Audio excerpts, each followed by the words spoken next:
L'autre jour, j'étais en train de me promener et tout à coup, il y a un flic qui vient vers moi et puis il me fait Monsieur Bibo. Je lui fais oui. Il me fait Monsieur Bibo le Habib. Je fais tout à fait, c'est moi. Sur ce, il sort son flingue et puis il fait bouge plus, connard. Non, je plaisante. Tout le monde sait que ce genre de truc, ça arrive jamais, quoi. Surtout quand on a une tête d'étranger avec une grosse barbe comme moi, quoi. Surtout pas quand on a une tête d'étranger comme toi. Surtout pas, négation. Oui, je sais, j'ai l'air con, quoi. Mais je faisais juste des essais. Vous savez, c'est pas juste parce qu'on met un filet qu'on est sexy. Mais je suis quand même impressionné, quoi. Les femmes, elles peuvent mettre n'importe quoi, elles sont sexy, et puis nous, on a tout de suite l'air con, quoi. Tu vois un truc comme ça, tu mets ça sur la plus laide des femmes, elle obtient tout de suite du charme. Tandis que tu mets ça sur le plus beau des mecs, il a tout de suite l'air d'un débile, quoi. J'ai encore fait de la discrimination, là. C'est dur de pas en faire, hein, de nos jours. Hein. Et si je rajoute... Non, vraiment pas, non. Je me demande si j'arriverai à faire un truc artistique potable avec tout ça. Je vous tiendrai au courant si jamais. Hein. Ouais, donc on peut attendre très longtemps, quoi. Il y a quelqu'un qui m'a demandé si c'est une femme nue. Donc la réponse c'est non, elle n'est pas nue. Comme par hasard, c'est une femme qui m'a posé cette question. Hein. Bon, je crois que j'ai plus besoin de faire ma réputation de grand macho. Une de mes amies m'a même dit que même si j'essayais de ne pas être un gros macho, ma culture et mon éducation me rattraperaient au galop. C'est comme ça, on ne se refait pas. Paraît-il, j'y crois pas une seconde, mais paraît-il quand même. Mais du coup, je vais profiter pour dire deux, trois trucs du style... si une femme se promène dans la rue, et puis que tout à coup elle crie sur un mec en lui disant « Lâche-moi, laisse-moi tranquille !» bah, tous les passants vont mitrailler le mec du regard. Maintenant, si c'est un mec qui regarde une femme en lui disant « Lâche-moi, laisse-moi tranquille !» à mon avis, c'est aussi le mec qui va se faire mitrailler du regard. Non, parce qu'il faut quand même que quelqu'un défende mes frères et mes compatriotes masculins. Je veux dire, ils s'en prennent plein la gueule en ce moment. Oui, les femmes ont été dominées, réduites à l'esclavage pendant des siècles. Mais ce qui est injuste, c'est que c'est les gens de ma génération qui s'en prennent plein la gueule en ce moment, alors qu'on n'a rien demandé. Toute cette haine, toute cette colère, toute cette révolution, c'est nous qui nous la prenons en pleine figure.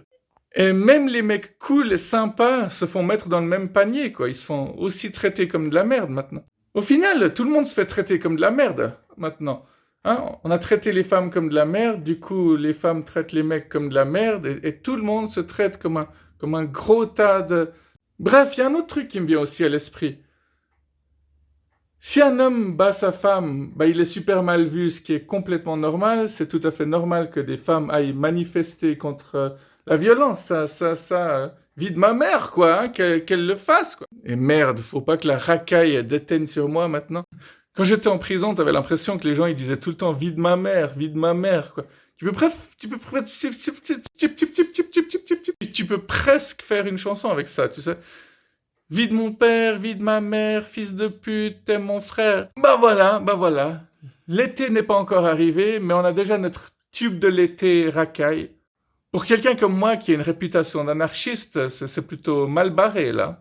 Bon alors, le truc dont je vais vous parler, c'est toujours comme ça, quand je veux vous parler d'un truc, il faut attendre 10 minutes, le temps que j'ai fini tous mes délires, et après, même si vous passez en avance rapide ma vidéo, vous vous y perdez, parce que même moi je m'y perds, alors comment voulez-vous vous y retrouver, vous, simple mortel?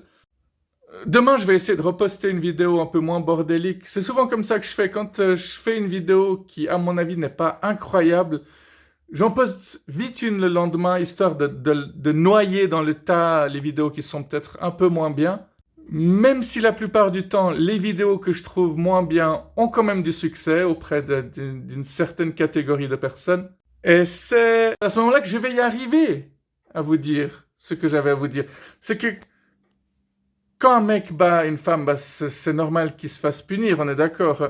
Le problème, c'est que si un mec dit qu'il se fait battre par sa femme, automatiquement, on se moque de lui. On rigole même de lui. On va jusqu'à le traiter de pédé.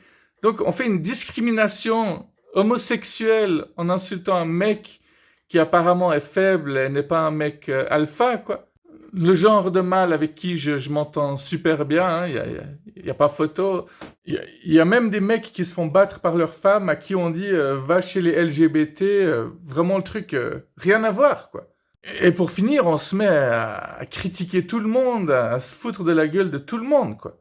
Et tout ça, c'est pas juste. À mon avis, c'est pas juste, hein.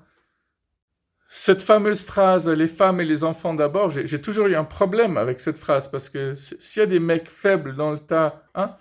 Non, parce qu'il faut pas oublier non plus qu'il y a une catégorie de mecs qui considèrent les mecs qui se sont jamais battus comme des faux mecs, donc des pas vrais mecs, quoi. Moi, parler ultra bien français, surtout en ce moment, hein.